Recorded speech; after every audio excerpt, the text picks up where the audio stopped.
This is The Baseline, discussing the hot button topics of the NBA.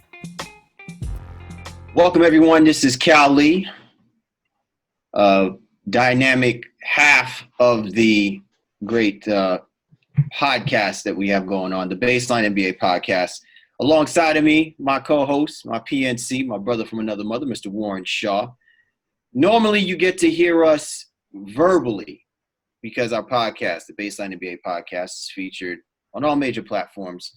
But this time, we're actually taking some time to put some faces to the voices, as we like to say, and doing a special coverage of the docuseries that is airing on all of the major channels via Disney and ESPN and ABC, called The Last Dance. So as Shaw and I would like to say, we are saving The Last Dance. Yes, sir. As we give you our post-game wrap-up or post-series or episodes wrap-up every single week as The Last Dance airs, Shaw and myself will also be weighing in on, really this incredible journey that is supposed to document the 1997-1998 Chicago Bulls, their trip for them to try and win this third straight championship for the second time. And I want to get your thoughts first of all, Shaw. I mean, listen, there was so much momentum and so much hype around the release of this docuseries. Never mind the fact that it's 10 parts. I think it I had no doubts this was going to be an extensive look. I think what's interesting is how nuanced this is, because you're saying to yourself, why would you need a 10-part miniseries for one regular NBA season? But then look at all the moving parts that are involved to have to explain how we got to this point in 97-98, where Michael Jordan, Scottie Pippen, Phil Jackson, Jerry Krause, Jerry Reinsdorf, the Bulls organization, the Bulls dynasty has gotten to this point to put everything in clear picture about what's at stake going into this regular season.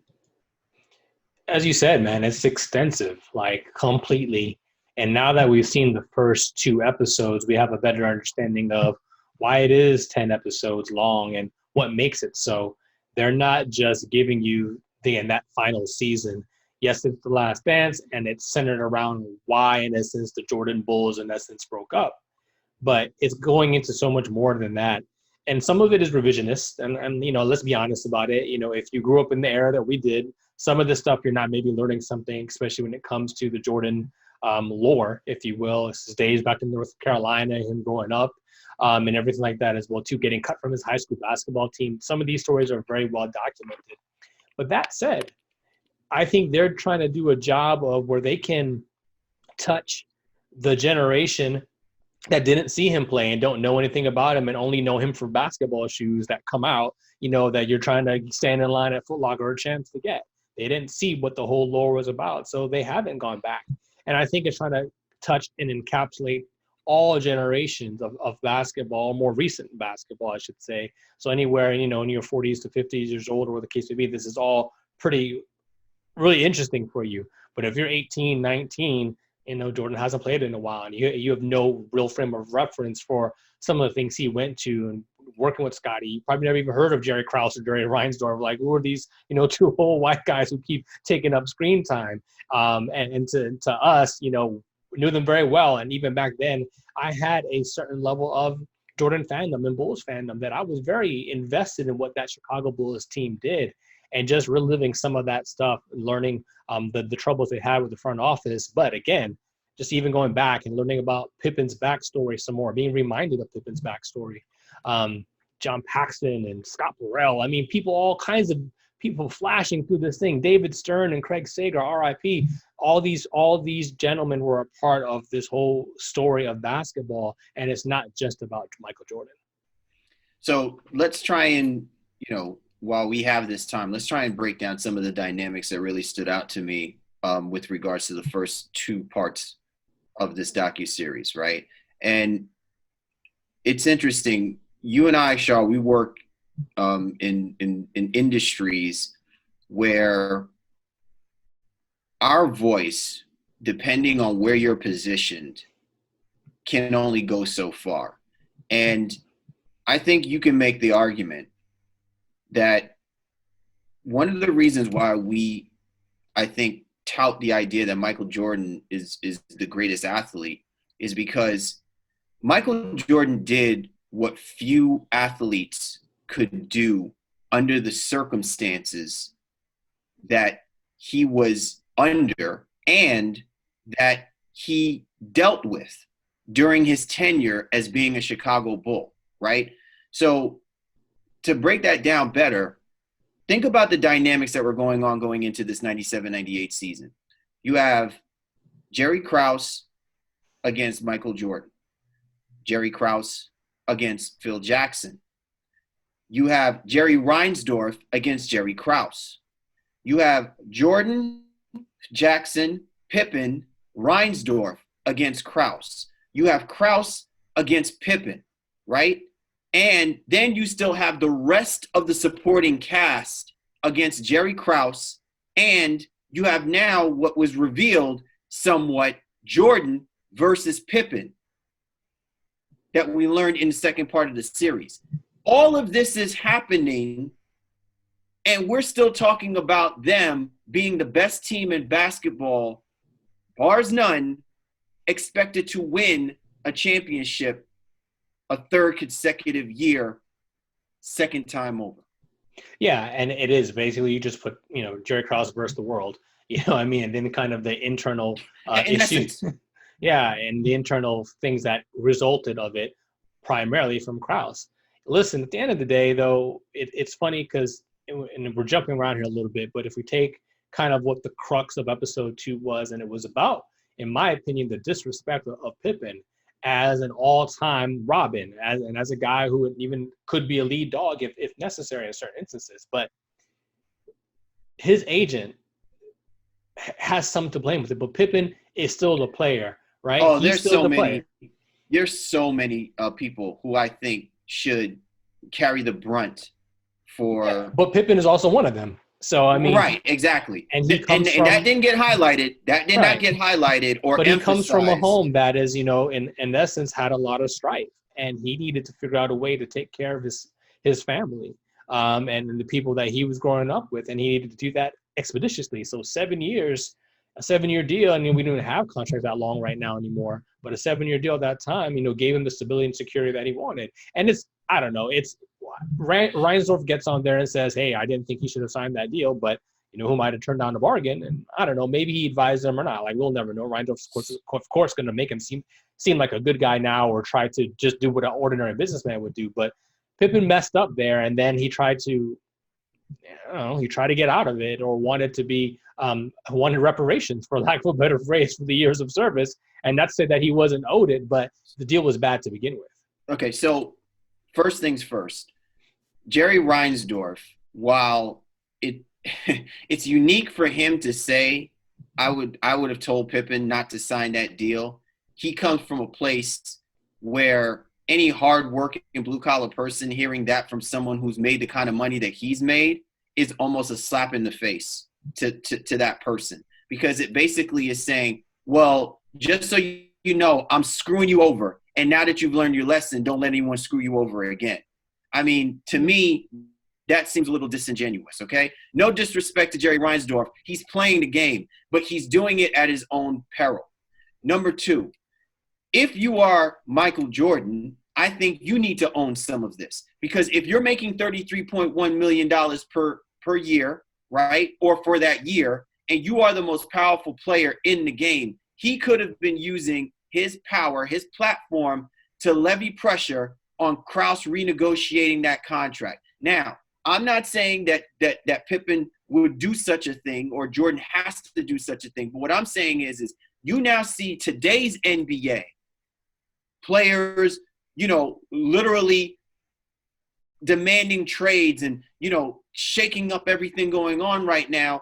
This is the reason why I'm telling people that they have to pump the brakes a little bit on the way that we, chastise and berate and, totally downplay what's been happening during Jordan, because now my third piece to this, the NBPA, where were those guys in helping a guy like Scottie Pippen? Remember, they were powerless. It wasn't until beyond this time frame that it began to sink in that players like Scottie Pippen should never be egregiously underpaid like how he'd been for so long. And that's why now guys like Chris Paul, guys like Kyrie Irving, it is incumbent upon them to make sure that they are upholding the integrity of making sure that their players are getting properly paid and that they're being compensated, so that we don't see deals like what has taken place to Scottie Pippen during that era of his greatness being compromised by the organization. Yeah, we just have to go back and look at it. Some of it, this might have been the Billy Hunter era when he's running the PA, and he had mixed results, I think, by most people's accounts when it comes to that. But I mean, when it comes to Pippen, it's sad that it went the way it did. We know he goes on to play for a couple other franchises outside of that, after leaving Chicago eventually. But we also ultimately know he did not leave that year. But here's my thing though. Even after the Bulls era, when have we seen it? And I'm saying this with sincerity, no disrespect, because I think it's disrespectful not to be truthful about this. When have we seen the Chicago Bulls do right since then? Right? It is not as if their business model, their model of how they negotiate and how they handle players, it is not as if they have shown a track record even after this era of dominance, that they are doing the right thing. They're not the Golden State. They've never been like the Golden State Warriors. They've never been like the Toronto Raptors. They've never been like what's another good one? The Los Angeles Lakers. You know what I'm saying? Where they have shown a track record of at least showing that they recognize the greatness of some of the players that they have had don their jerseys, go through their arenas, and supply the type of fandom that they've had through the Derrick Roses. You know what I'm saying? Like, to me, it's funny because this is not going to get talked about because the emphasis is still going to be about Jordan. It's still going to be about the Bulls. But I think a lot of this is going to really highlight how bad the Bulls organization has been with their marquee athletes, because this is not being viewed in like a little bubble. You know what I'm saying? Michael Jordan has had an antagonistic relationship with the Bulls organization going all the way back to, I think, his second year in the league after his rookie season. And his reasons is different than other reasons, because for them it was monetary. For him, it was principle. It was principled in the way that he wants to win and how he wants to perform and play the game. And the organization found a way to screw that up with Michael Jordan. Yeah, so a couple of great points there. I mean, it goes a lot of what I think episode 1 and 2 discuss is obviously Krause and the little man syndrome, as I think one of the journalists put it, and him wanting his credit. He wanted his props for putting it together, and he deserves his props for putting it together. Going out and trading for Pippen, 3 years after Jordan being there, and getting Horace Grant, yep. And then that as well too, and just again finding the right coach and finding Phil Jackson. Sending Oakley to get Cartwright. Those are all the things that I think the documentary does a decent job of highlighting and trying to make sure Krause does get a certain level of credit. But everybody that comes on and speaks about it to some degree realizes that he did his job, but then he overstepped his place. Like, he just wanted too much of the credit. It felt like he wasn't getting enough of it. And felt like, I don't know, I think it was a Jay-Z line who said, is like, oh, when he's talking about Dame Dash, oh, you made me? Well, make another Jay-Z then. And Krause very much wanted to do that. He wanted to make another championship contender. He tried doing that with Tony Kukoc. He tried to make Tony Kukoc the next Pippen. Yeah, we didn't. Well, then they'll probably eventually get to that. But, I remember back in those days when Kukoc was being touted, and Jordan was like, and Jordan and Pippen were like, they played him, I think it was in the Olympics or whatever, like, all right, who is this dude? Who is this dude who's coming to our team? And they gave him the business. They gave him the business. They cared not for what he was supposed to be or what the situation was when he was coming over. But I'm sure they'll get to that a little bit later on. But I think in these first 2 episodes, it was definitely highlighting, Krause's kind of vanity in some aspects, the fact that he really wanted more credit than, I don't know, not that he deserved, but he was just overstepping his space a little bit. And then the fractured relationship with Phil Jackson as well. Can I jump in on something, though, Shaw? And I don't know if it's adding on to what your point is about Krause, or maybe I'm just, highlighting something different that I noticed about. I think that Krause was coming from a different place. As far as the way that he wanted to ingratiate his position of power to the players was that he felt that he was more nuanced in understanding what he didn't think the players would ever come to understand. I think that there was a lack of respect by Jerry Krause in that he just sees the players out there to go out and play, but the business of basketball can only be dictated by him. And it's interesting because when you have two very egotistical, and I don't mean that in a bad way. I mean that in a way where there's a level of confidence in what you're doing. You are gambling on the fact that you know more than whoever the opposition is.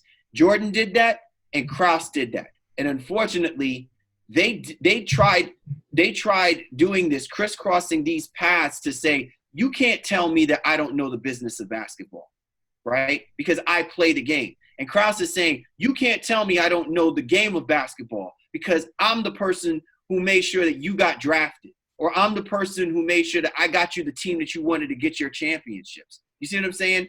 And they never, ever saw eye to eye with that, the fact that neither one of them could ever get to that point without the both of them being at some point through the course of this dynasty, being on the same page, even if it meant swallowing their pride for half a season or whatever. They had to do it, but they could not do it and keep quiet about it. At some point, it was going to spill out, whether it be through the coach, whether it be through the owner, whether it be through the television, whether it be through off-season transactions. Somehow, some way, it spilled out, and it never ever got mended. Well, I mean, I think, and in some ways too, Rod Thorne had much to do with drafting Jordan as Krause did initially to get that going. But your earlier point that Jordan never let it go, I mean, I think that was amazing to me. And let's talk into some more of the nuanced things. I want to kind of get off Krause a little bit, but there's parts of it that is like I did not know. I did not know when Jordan broke his foot, the Bulls were trying to tank. And then they brought him back, and the first, existence for what we know now as load management was born. We're trying to play the guy 14 minutes a game, and he was like, yo, I'm not having it. I'm back. I want to play. We're fighting for a playoff spot. What the hell are you talking about? We're trying to tank to get into the lottery. Those types of things, man, are just like, it's wild to know that was happening way back then. Like way back then, teams were thinking about tanking. And they were trying to protect Jordan from himself, but even how he kind of bullied the organization, like really and truly. He goes off to North Carolina. He's playing ball without them knowing, like, this could never happen in 2020. You know what I mean? Like, never in a million years. Never could happen the way that he did that now. So he's over there playing without them not knowing. Then he comes back and it's just like, yo, whatever. I need to get on this court. And I don't know, like, it's very, very rare that you see that, especially in the load management area, where you'll see players will be able to kind of bully their way back into the lineup when teams are trying to protect their franchise guys. But what I think is remarkable to your point, though, Shaw, is the fact that Jordan at that time knew what his value was to that organization. He knew that he was – not to that organization, to that city, right? And he could have easily capitulated to what they were talking about because, again, no matter what you tell me, Jerry Reinsdorf and Thorne and Krause, all of those guys, as great and cunning as they are as business, they hadn't won jack shit. I'm going to say that, and I'm being frank. They haven't won jack shit yet. The only thing that they won out on is having the most talented, popular athlete in the game. But they didn't win any championships. They only got to the playoffs one time, and he was a rookie of the year. So Michael Jordan already knew that he basically had he had that team in the palm of his hand. He already knew within himself the level of his greatness. What I didn't think he realized was the amount of power that he quietly was accumulating.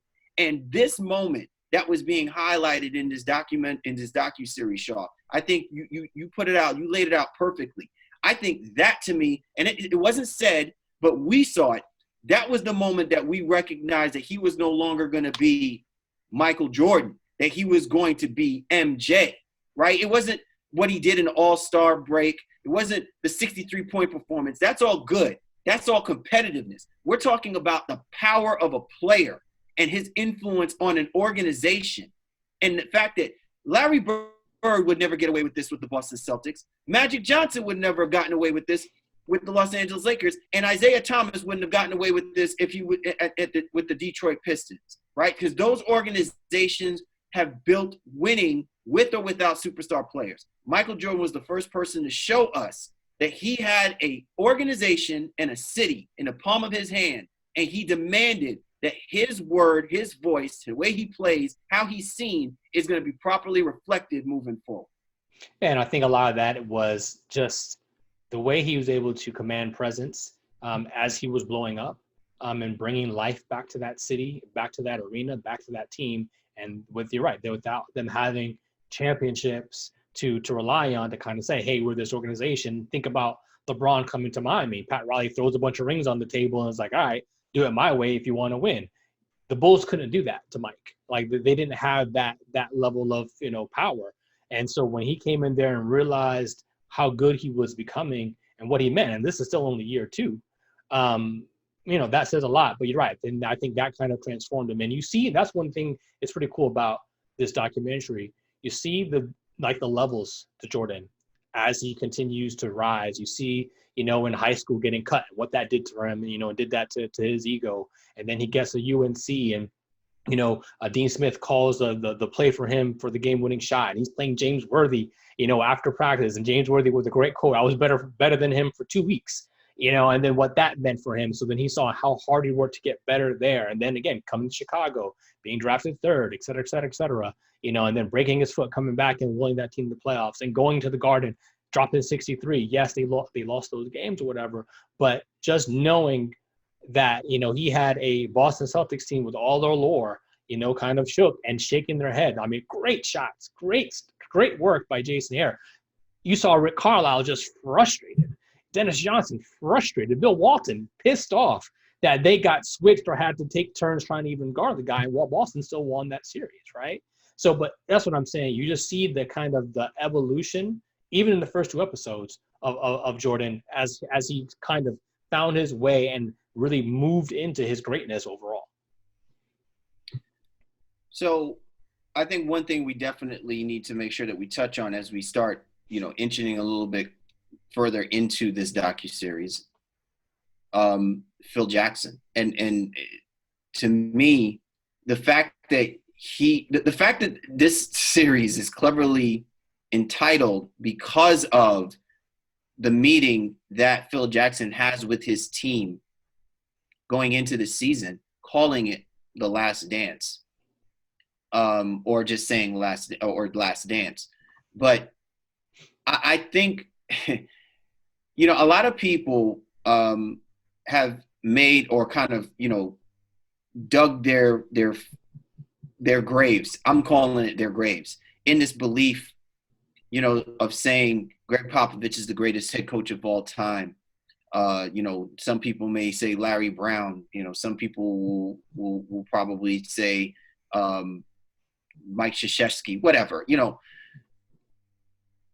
Great coaches, and I don't care if they have superstar players or they don't have talented players at all.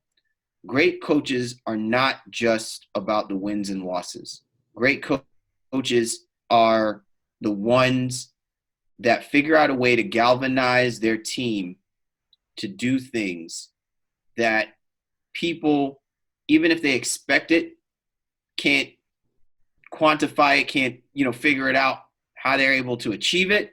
And more importantly, are able to do it with all of the distractions that you could possibly think of and be able to do it so well that it can never be replicated. I don't care what anyone tells me. You're not going to find another head coach who's going to be able to put together the ability to get a team to win championships 3 years consecutively, 2 times over.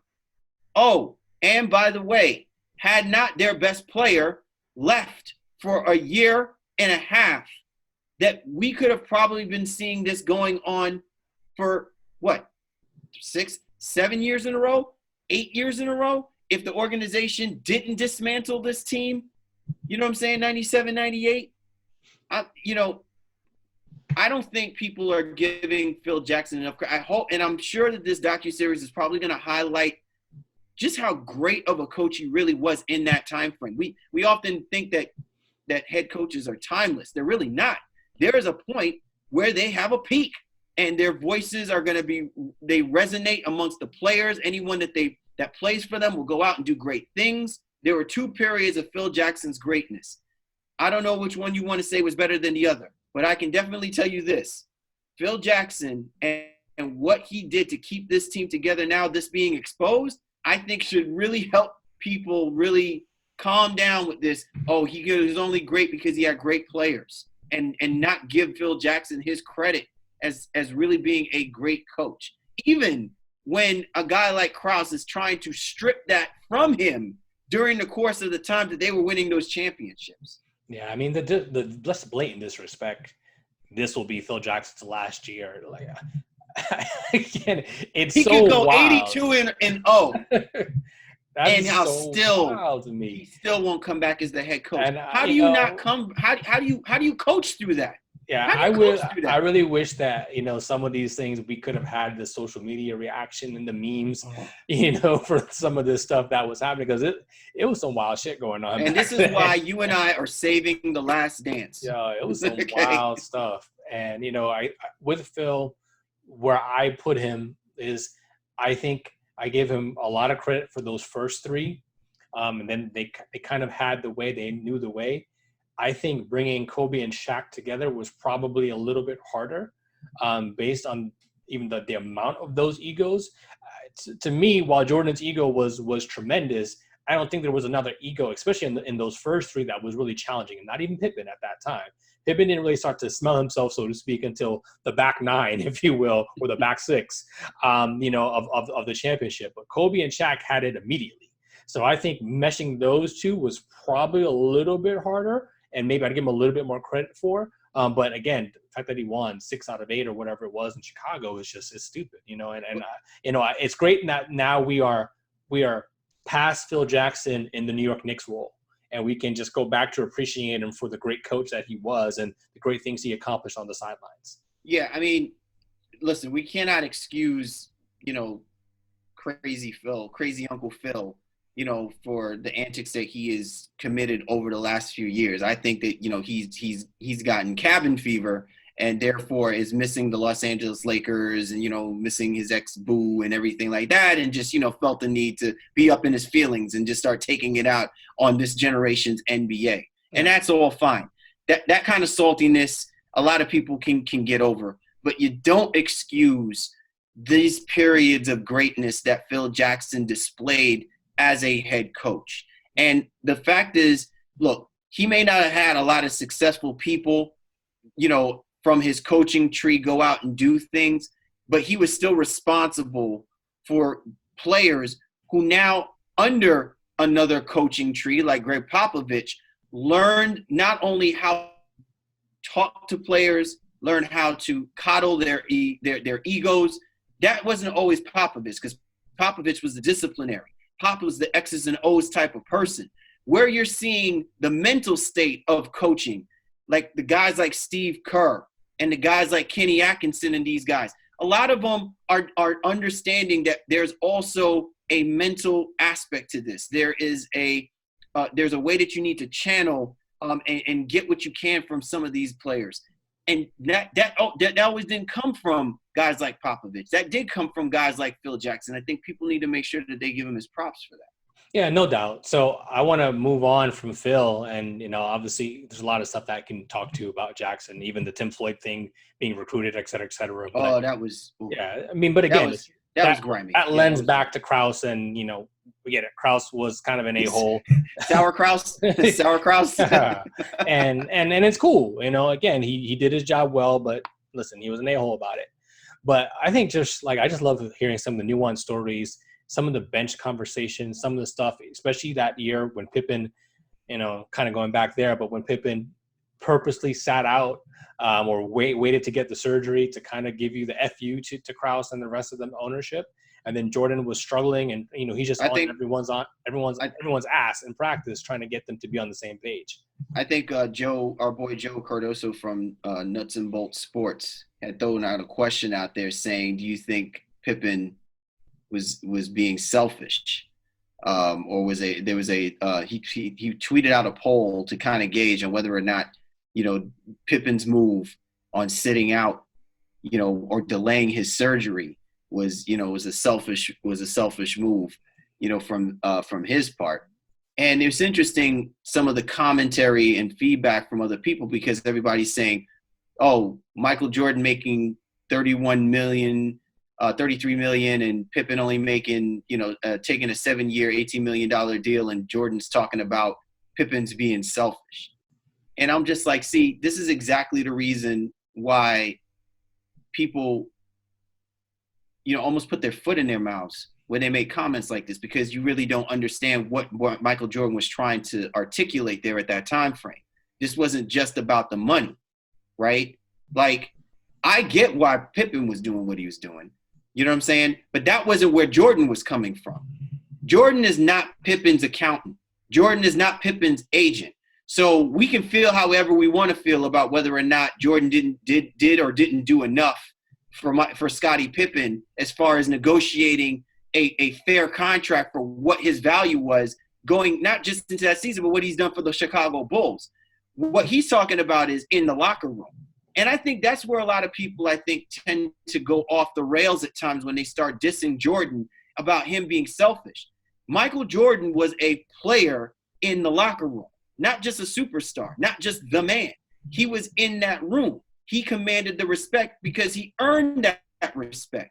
So when a player like Pippen comes in and commits that he's going to help him go win that championship, he's taking him at his word. So when Pippen decides to go start doing some other stuff, you know what I'm saying? You can't just then fault Michael Jordan for feeling how he feels and expressing it the way he wants to express it. It is selfish. You know what I'm saying? When you decide on your own volition that you're going to basically say, I'm going to take my sweet time from doing what I got to do to not come and play basketball. Yeah. You that to the players in that locker room. And if anybody's got beef with that, then they've never played sports. You're dissing your own teammates. They don't care about your beef with the organization. They care about what you committed to them. And that's where Jordan was coming from. Yeah, this is a double-edged sword. I mean, and he was so cavalier on the documentary. It was amazing, Scotty. Was like, I wasn't going to have them F up my summer. You know what I mean? So I was like, well, damn. And everyone was like, oh, that's a whole mood and it's a whole vibe. And it's a great thing to say now kind of in retrospect. But if that's done today, we'd be killing them. We'd be cruising. Oh, my God. This Slay Day for real. Slay Day for real. So I don't know, but Scotty let me back up. I think with Jordan, the one thing that I pseudo forgot was just how much he did stand up. As much of an asshole as people said he is and was, and especially whatever, he was down for Phil and Scotty, bro. Like, absolutely, he was down for at least if there was nobody else, it was those two. And he wanted to play with them. He knows that Scotty. But I think people are forgetting about the relationship that Jordan had with Reinsdorf. It isn't as if that he hated Reinsdorf, right? I think that there was a level of respect there because remember, this is the only organization Jordan had played for, with or without Jackson. He was there before Jackson. He was there before Pippen. He was there before Krause. You see what I'm saying? So there was a relationship with Reinsdorf. Even if he believed that Reinsdorf disrespected him in some ways, there was still at least a mutual enough level that it didn't have to get to where it got to now with so many of these other interchangeable parts that were weaving its way into it. And I think that's the reason why maybe more people felt Jordan should have interjected more, should have pressed him, imposed his presence more. Whatever. I mean, we can all relitigate this as much as we want to. But this docuseries did, in the first 2 episodes, really did highlight, to your point, Shaw, how down he really was for Pippen and how down he really was for Phil Jackson. So really quick before we wrap up here, I think one of the great stories I had is I was kind of talking about it before and kind of even sidetracked myself, but love the side talk on the bench and all the practices and things of that nature. But even Jordan just sitting there, just years later, just talking shit and looking back at the time, and he's a rookie. And Jordan was snitching, bro. He snitched out that whole 84 team, talking about they was in the hotel room and like doing coke lines and marijuana and had strippers. You notice Higgins didn't want to say nothing. Higgins was just like, he's like, listen, man, I'm not sure what he thought he saw. It wasn't me. Snitching, B. Players in there basically be like having that Shaggy moment. It wasn't me. I don't know what you're talking about. He's like, oh, there are girls there. There are lines. And to his credit, I mean, he didn't say which players were there, but he's just like the whole team. So he's like basically everybody but me, and I'm sipping on orange juice and Sprite or whatever the hell it was, man. So what else? We know Jordan liked his women. We know Jordan liked his cigars and his gambling, and all that stuff kind of came on maybe a little bit later. But, that was a pretty interesting story. So what are you looking forward to in episodes 3 and 4? I think we're going to get a little bit of Dennis Rodman and his role into that, and I think they're going to touch on the bad boys in episodes 3 and 4. But what are you looking forward to most as we move forward? I'm definitely looking forward to the turning point, the point where Michael Jordan no longer wanted to be bullied, that he then wants to be the bully on the block. And the only way that he felt like he had to do that is they had to go through the Detroit Pistons, not get around them, not win the championship, in order for him to make his bones, that he was just not going to be, slapped around by any team to assert themselves as the team in the Central Division. Because you could have made the argument that if the Bulls had won that championship and didn't go through the Detroit Pistons, that everyone would have been probably questioning, this is going to be one of those teams that, it depends on who they get matched up with. I love the fact that Jordan is always, he looks at those divisional games. Remember that when they were talking about even in part one, or I think it was part one, in part one, where he said the turning point with him recognizing where he saw himself was not just any regular, it was the Bucks versus the Bulls, right? And that to me is how I look at this, is I'm looking forward to seeing what was the turning point to Michael Jordan saying, F this, I am going to run through Detroit, you know what I'm saying, like roughshod, and literally shut down the Pistons organization for a decade. I mean, literally, the Pistons became insignificant for a decade after Michael Jordan and his Bulls finally got over the hump with them.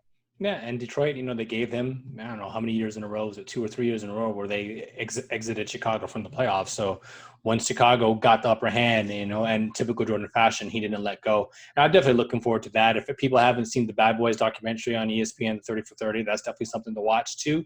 And you can see the impact of the Jordan rules and what it had and how it fueled Michael and those Chicago Bulls teams. So I think that's going to be something that's very interesting. And then you'll probably get some pretty interesting great stuff about Dennis Rodman and his odd fit in the back three of those championships, if you will, too. But I'm excited to see what comes up in episodes 3 and 4, man. So this was a lot of fun. Realize it wasn't so much of an original idea. There are a lot of shows, a lot of people doing after shows of The Last Dance. But none of them have Saving the Last Dance. It is. That's all I'm going to say. It is wild. It's wild, but definitely I enjoyed this, brother. Look forward to maybe doing another one. You know what? Right now on Twitter, they're saying, they're like, oh my God, the Last Dance is saving sports. I mean, seriously, like these people are like, it's that bad. I'm like, this is great. This is wonderful. This is awesome. But come on, man. I mean, well, for where we're at right now, it's almost like you slept through the 90s. Come on. Well, I mean, some of them weren't born yet. They were, they weren't even embryos, eggs yet. Like they weren't even around. So at the end of the day, though, I enjoyed this. I really did watch it with a grinning from ear to ear for all 2 hours that it was on. DVR'd it, may go back and look back at some of the stuff as well too, as I was trying to, be lively on Twitter as well. So we'll see what happens now when we get to episodes 3 and 4 next week. This was a lot of fun, man. Can't wait to do it again, brother. So sign us off, my dude. Sign us off. Most definitely. Once again, for y'all, this is Cali Warren Shaw, the Baseline NBA podcast. Be sure to catch us on all the major platforms, whatever platform you use to listen to podcasts. Just look for the Baseline NBA podcast. Add us to your playlist. Allow us to be your go-to resource discussing all things happening in the association. My man Shaw's Twitter handle at Shaw Sports NBA and mine at GameFaceLee. The show's Twitter handle at NBA Baseline. For the Baseline, Cali Warren Shaw. We appreciate you guys. Same time, same bat channel next week. We'll catch you.